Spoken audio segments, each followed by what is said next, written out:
Okay, let's unpack this. Think about the one room in your house that's probably seen more cleaning spray than any other. The bathroom. We're Fair. all aiming for that sparkling, hygienic ideal. And yet, isn't it also the space where things get, well, undeniably human? Yeah. Maybe even a little messy. It's a fascinating contrast, isn't it? It truly is. And, what makes this room so compelling for a deep dive is exactly that duality. Right. It's a seemingly straightforward space, a routine part of our day. But when we look closer through the lens of anthropology, architecture, social history, all the material we've explored, Yeah, all that research. it reveals some surprisingly profound insights into how we live, both individually and as a society. Exactly. You might feel like a total expert on your own bathroom. The quirks, the squeaky Yep. door, Hmm. maybe even where you stash that emergency Oh, chocolate. yeah, probably. But prepare for some genuine aha Mm. moments. We're not just talking tiles and towel racks today. Oh. Our mission really is to go beyond the surface and understand the bathroom as this kind of microcosm, reflecting back at us so much about who we are and the world we inhabit. And a great place to start, I think, is with something we think we understand intuitively: cleanliness. Okay. But the more we examined our sources, the clearer it became that cleanliness is about so much more than just scrubbing away germs. It's Wow. more complicated. Right. It's almost like what we consider clean isn't a universal truth, but more of a constantly shifting social agreement. Precisely. The anthropologist Mary Douglas had this really insightful idea. Dirt is matter out of place. Oh, interesting. Explain that a bit. Well, think about it. Soil in a plant pot is fine, it's useful. Sure. But the same soil tracked onto your kitchen floor, suddenly it's dirt. Oh, okay. Got it. So it's all about context. The core insight here is that our perception of cleanliness isn't objective, but a culturally defined system. And that raises a really interesting point. Hmm. How did certain contexts become associated with cleanliness and others with dirt? Well, historically, we found this really powerful connection between physical cleanliness and moral purity, even social status. Like cleanliness is next to godliness. Exactly like that. It wasn't just a saying. It reflected a deep-seated belief that physical purity mirrored inner virtue. And, this distinction often served to reinforce social hierarchies. It takes a sharp turn when you consider something like the medieval European aversion to public baths. Right. It wasn't solely about concerns over disease, was it? There are also strong moral objections. Absolutely. Suddenly, something as fundamental as washing became tangled up with notions of shame and, well, impropriety. Expanding on that, we can see how those historical associations, where hygiene and morality were so closely linked, still subtly influence our attitudes today, can't we? Definitely. Even though private bathrooms are now largely considered essential, there's still a certain indirectness in how we talk about them. Oh, the linguistic gymnastics we perform. Yeah. Restroom, powder room, comfort station. Mm-hmm. It's like the word bathroom itself carries a certain weight. It does. And let's be honest, the activities that happen in bathrooms, bodily functions, menstruation, even our grooming routines, they often carry this cultural baggage of shame. Yeah. Particularly, the source is noted, for women and marginalized communities. Interestingly, the bathroom is this incredibly private arena where we attend to our most basic human needs, the aspects of ourselves we often keep carefully concealed. It's the space where the curated image we present to the world can temporarily dissolve, Exactly. which creates this fascinating tension right there within the four walls of the bathroom. This constant interplay between control and chaos. Good way to put it. On one hand, it's a site of meticulous bodily management, trimming, scrubbing, plucking, weighing, masking, All that effort. and of course the ultimate act of control, flushing.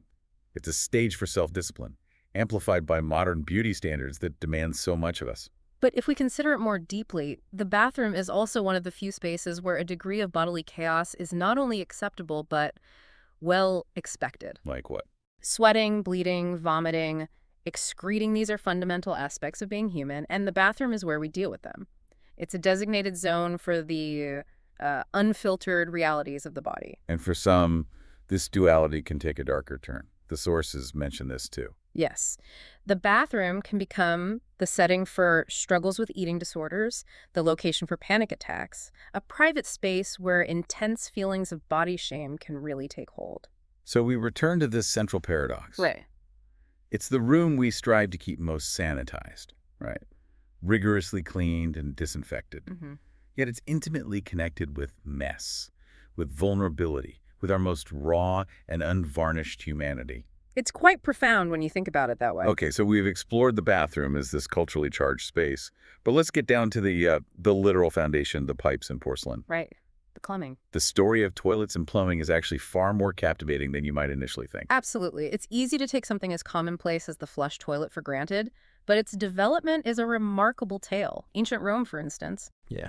They had public latrines with running water, a significant advancement for the time, though the shared sponge stick for hygiene purposes. Oh, yikes. Okay. Well, yeah, that's a detail that really highlights how different their understanding of sanitation was. Definitely makes you appreciate modern toilet paper. Yeah. But it's even more impressive when you look at the Indus Valley civilization way back around 2500 BC. Oh, yeah, that was fascinating. They were pioneers with sophisticated indoor drainage systems. That level of engineering at that point in history is just astonishing. Indeed. Now, contrast that with the Middle Ages in Europe. Sanitation practices kind of took a step back in many ways. How so? Chamber pots were often just emptied into the streets, and castles had garderobes, essentially toilets built into the walls, often just dropping waste into moats or directly into rivers. Well, not exactly a fragrant arrangement you wouldn't want to be picnicking downstream. Definitely not. Fast forward to the 19th century, and the invention of the modern flush toilet was revolutionary. But it wasn't just the toilet itself, was it? Yep. No, it was the development of comprehensive sewer systems that truly transformed public health. Consider London's Big Stink in 1858. Right. The River Thames basically became an open sewer. Exactly. That horrific event was a major catalyst for the public health reforms that led to the infrastructure we rely on today. The crucial insight here is that the development of sewer systems was fundamental in reducing disease and increasing life expectancy. And it wasn't until the 20th century that indoor plumbing became the standard in most industrialized nations. Right. It transitioned from a luxury available to a few to a fundamental necessity for the majority. And the innovation continues, doesn't it? Yeah, absolutely. We now have dual flush systems designed to conserve water. Vacuum suction toilets used in airplanes, off-grid solutions like composting toilets. And those incredibly advanced smart toilets, especially popular in Japan, with features like bidets and heated seats. It's amazing how far we've come, and when you consider the intricacies of the plumbing systems themselves. Well, pressure balancing valves that help maintain a consistent water temperature even when other taps are being used. Oh, that's what does that. Okay. Yeah. And venting stacks that prevent sewer gases from entering our homes and aid in proper drainage.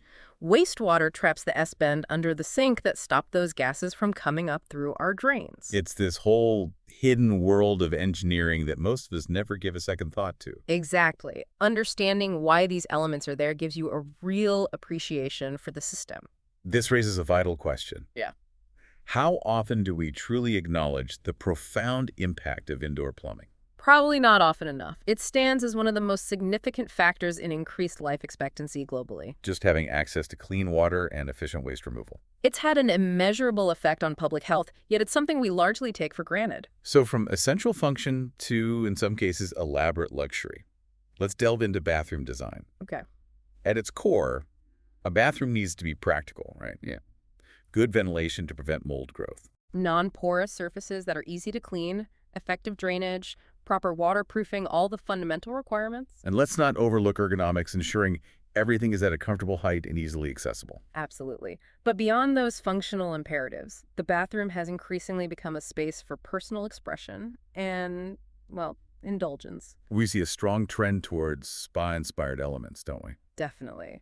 Rain showers that mimic a natural downpour, deep soaking tubs designed for relaxation, towel warmers for that added touch of comfort. Even the luxury of underfloor heating sometimes. And the materials chosen, marble, brass, natural stone, often contribute to this sense of opulence.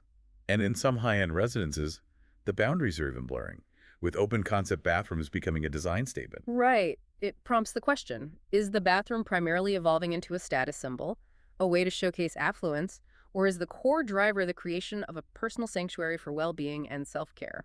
It seems like it could be a blend of both, maybe. I think so. And if we connect this to the broader cultural landscape, we see the aestheticization of bathrooms amplified on platforms like Instagram and Pinterest. Oh, totally. It's all about curating that visually perfect spa-like image, the strategically placed eucalyptus in the shower. The precisely folded and color-coordinated towels, the gleaming, pristine marble countertops. It's part of this wider trend we see in many areas of life, this movement towards the bathroom as a self-care stage. Yeah, that's a good phrase for it. There's a cultural emphasis on making even our most private spaces appear impeccably styled, almost as if we're an unseen audience. Even the type of soap you use has to align with the overall aesthetic, the vibe. Right. The underlying insight here is the blurring line between private experience and public presentation. This focus on aesthetics, while understandable, can sometimes obscure a fundamental inequality, though. A very important point. The stark reality that billions of people lack access to even the most basic sanitation facilities. It's a truly staggering statistic. Over 3.5 billion people globally do not have access to safely managed sanitation services. Almost half the world's population, it's hard to even comprehend. In many parts of South Asia and sub-Saharan Africa, open defecation remains a common practice. And this has particularly devastating consequences for the health and safety of women and girls. How so? Well, they face heightened risks of harassment and violence when they lack private and secure toilet facilities. It can also severely impact their educational opportunities, particularly during menstruation when privacy and hygiene are crucial. That makes sense. And we can't overlook the often invisible crisis of bathroom access for individuals experiencing homelessness, even in wealthy countries. No, absolutely not. Public restrooms are frequently scarce, locked, or in poor condition, stripping away a basic element of dignity. It really underscores that something many of us consider utterly commonplace is, for a significant portion of the world, a profound privilege and a critical political issue. This disparity in access also highlights the diverse cultural approaches to bathing and sanitation. Right, it's not all private stalls. While Western cultures predominantly emphasize individual privacy, many traditional societies have deeply ingrained communal or ritualistic practices. Consider Japan's communal onsens and sentas, Yeah, the hot spring bath. or Turkey's historic hammams, or the deeply spiritual tradition of river bathing in India, like in the Ganges. These practices emphasize the social or spiritual dimensions of cleansing. What's interesting here is the stark contrast with our Western focus on individual enclosed spaces. Definitely. Though even within Western societies, the expectation of bathroom privacy can vary depending on factors like gender, age, and the available space. Sharing a family bathroom, for instance, is often a site of negotiation and occasional conflict. Oh, the classic bathroom territorial disputes, the battle for mirror space, the scheduling conflicts for showers. The ongoing debate about whose toiletries are encroaching on whose territory. And let's not even get started on differing standards of cleanliness and the perennial issue of clutter. Exactly. And we've observed a growing trend, particularly evident in modern home design, towards the inclusion of private ensuite bathrooms connected to master bedrooms. Yeah, that seems much more common now. It reflects an increasing desire for personal autonomy and, in many regions, a rise in affluence that allows for such amenities. Now, shifting our focus from the physical space, let's consider what actually happens within those walls, the daily rituals, and the vast array of products we accumulate. Okay. The fundamental functions are fairly universal: maintaining oral hygiene, caring for our skin and hair, using the toilet, and the recurring task of cleaning the space itself. Seems straightforward. But if we examine it closely, the bathroom emerges as a significant stage for consumer culture. It truly is. It's where so many beauty standards are both reinforced and challenged, where the forces of capitalism play out in seemingly endless aisles of products, promising everything from eternal youth to perfect hair. And gender identity is certainly expressed and even performed in the bathroom, from elaborate makeup routines to the booming market for men's grooming products. Yeah, that's a huge market now. And even the way we choose to organize our bathroom essentials, whether we embrace a minimalist aesthetic or a more maximalist approach, can reflect our underlying values and lifestyle choices. Like prioritizing efficiency or indulgence or maybe natural products or just pure luxury. Exactly. But the act of bathing itself, it transcends mere hygiene, doesn't it? Seems like it. Throughout history and across diverse cultures, it has served as a form of therapy, a spiritual practice, and even an artistic subject. Absolutely. The mindful immersion in Japanese onsens, the communal and spiritual cleansing in Turkish hammams, the ancient Roman baths that were vibrant centers of public life. Those were huge social hubs, weren't they? They were. These examples underscore the deeper cultural significance of bathing. And even artists like Frida Kahlo incorporated the bathtub into her self-portraits, using it to explore themes of the body, pain, and resilience. There's something almost primal about the containment of a bathtub, this feeling of being enveloped, almost womb-like, Hmm. that can be both comforting and conducive to introspection. Which makes it particularly poignant to consider that not everyone experiences the bathroom as a place of peace and privacy. That's true. For many, it can be a site of anxiety and even danger. This is a really critical point we found in the sources.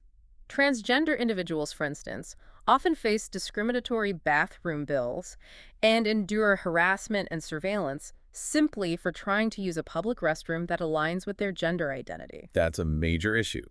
And domestic workers may be denied access to a family's private bathrooms. Right, and in institutional settings like schools and prisons, bathroom access can be heavily restricted and controlled. So public bathrooms, in particular, become these highly regulated spaces where societal norms, anxieties, and power dynamics are starkly revealed. We should remember the historical example of segregated bathrooms during the Civil Rights era in the United States. Absolutely.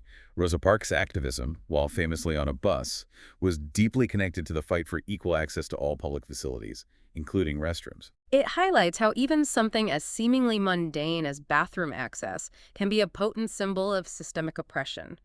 This underscores that the ability to use a bathroom safely and without fear is a fundamental aspect of human dignity. The bathroom also has a profound and sometimes complicated relationship with our mental well-being. It really does. For individuals grappling with anxiety, obsessive compulsive disorder, or PTSD, hygiene practices can become intensely challenging. How might that manifest? Well, it could be things like repetitive hand-washing rituals or elaborate routines surrounding bathing and potential contamination fears. Yeah. And yet, for many of us, the familiar rhythm of our daily bathroom routine, the act of brushing our teeth, showering, preparing for the day, provides a crucial sense of stability and predictability. There's a powerful truth in the idea that routine gives a rhythm to identity, offering a sense of grounding in our lives. Yeah, I think that quote really captured it.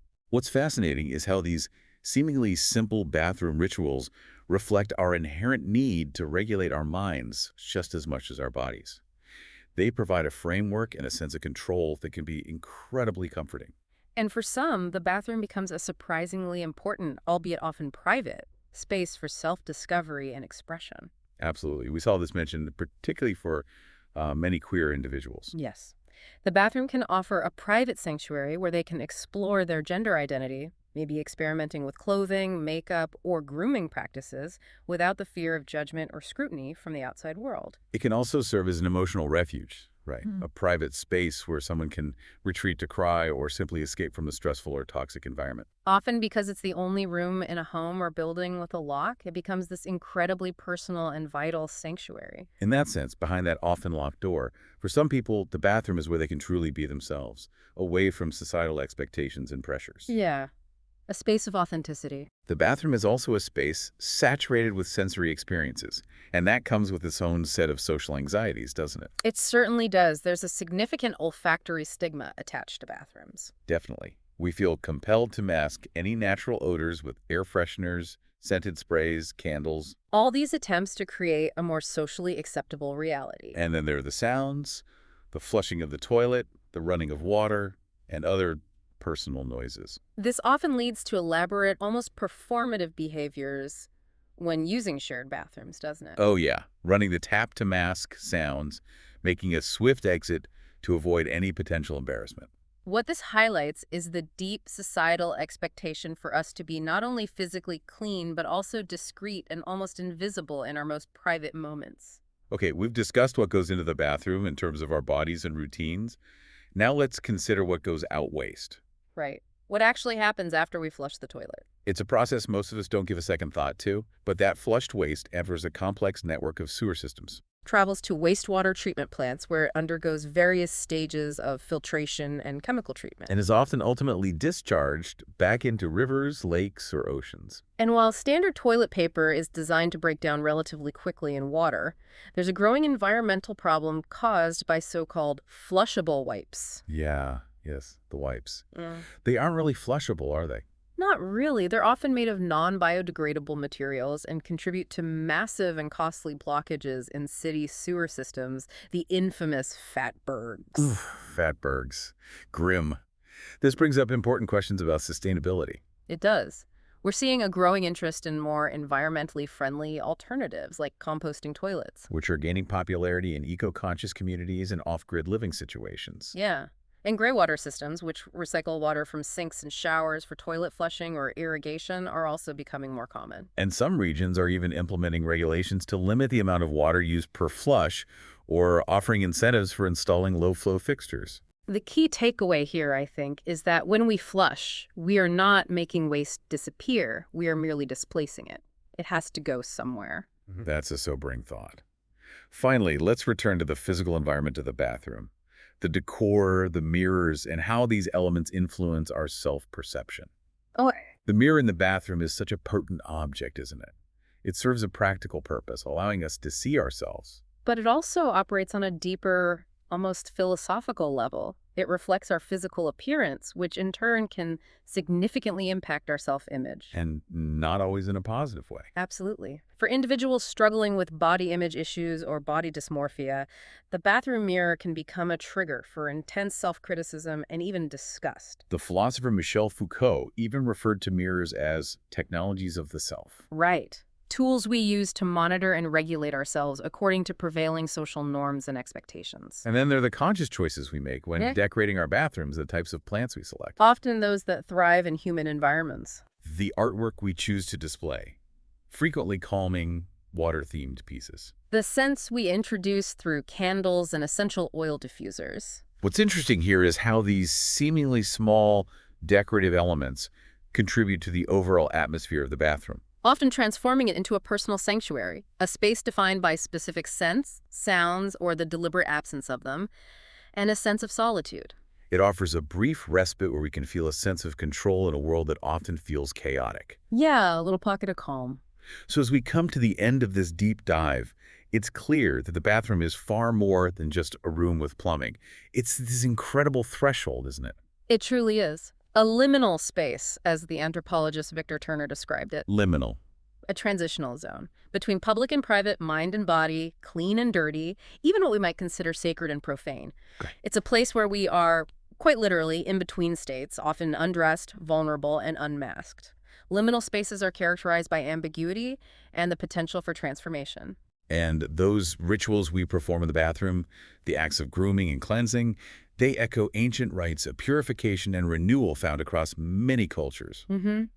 Even the way time can seem to shift while you're in the shower, it becomes the space for introspection, for daydreaming. For reclaiming a few moments of solitude in a busy day. If we connect this to the larger cultural context, in a society that often feels like a constant performance, Yeah. the bathroom may well be one of the last remaining spaces where we can truly exist just for ourselves without the need to present a curated image to the world. That's a really profound thought to end on. And it leaves you pondering. If your bathroom could somehow speak, what stories would it tell about how you live your life? And perhaps more importantly, how you truly feel about yourself. It's definitely something to consider. What do you hide in your bathroom and why? Indeed. Our hope is that this deep dive has perhaps shifted your perspective a bit. Encouraging you to see your own bathroom and maybe other everyday spaces with a newfound appreciation for the hidden histories and deeper meanings they hold. Exactly. Till our next exploration.